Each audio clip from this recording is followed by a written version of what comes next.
Zookeepers do an incredible job of taking care of animals and educating the public on just how incredible wildlife is. And that is what next week is all about. And lead zookeeper at Reid Park Zoo is joining us now. Katie Hutchinson is here to talk about it, and she has a fantastic guest with us today that's all smiles. And we're glad that she's smiling. This is Cypress, right? Yes, this is Cypress. So Cypress is a juvenile American alligator.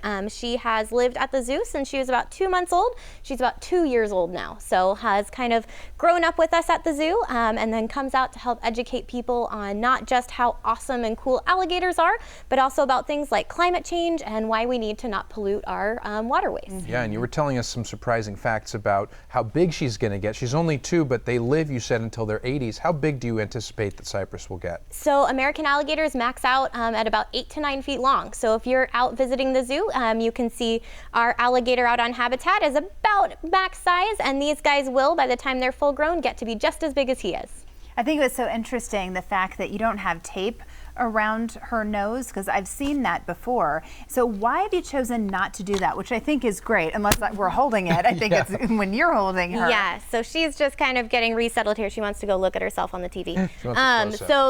So she is one of our animal ambassadors, and one of the big things we really work to do at the zoo for all of our animals is give them choice and control. So that's kind of the big byword these days when you're working with animal training, and that just means that the animal dictate what's going on.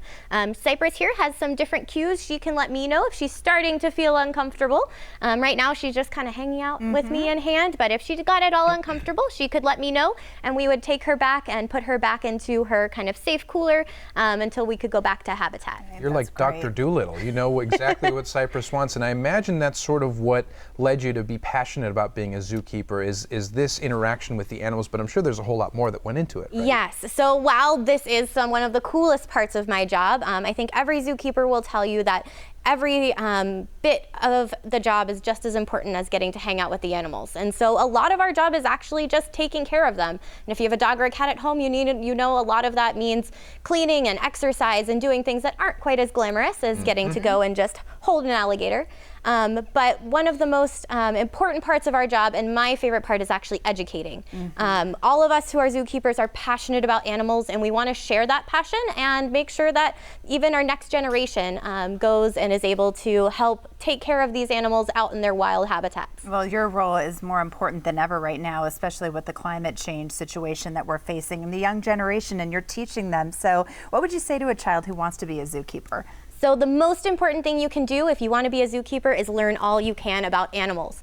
So zookeepers have to keep learning every day. That's one of my favorite parts of the job, is there's never a same day, and I'm always learning something new. So if you are interested in being a zookeeper, the best thing you can do is continue learning about animals, and then if you have any opportunities, let home with a pet, a dog or a cat, help take care of it. Take it for walks. Teach it some different behaviors that'll help it during its life.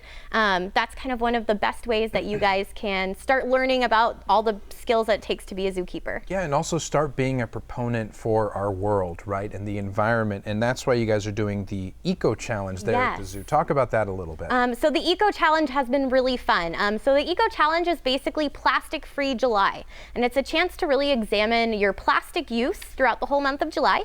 Most people know that some of the easiest ways to reduce plastic use is by using reusable water bottles, not plastic water bottles, and also by using reusable shopping bags. Those are 2 really easy ways that you can help animals like Cypress here go and reduce some of that plastic use that either gets polluted in their habitats or just even in the making of plastics uses a lot of energy and a lot of consumption. Right, so be mindful. Think about when you're going shopping to get those reusable shopping bags. Tell us about some of the fun events that are coming up real quickly. Yeah, so for the whole summer we have our summer safari nights, and that is a really great opportunity to come to the zoo when it is not quite so hot. And then my favorite part is actually that we have all sorts of cool events and crafts and experiences that you might not get to see on a day-to-day basis.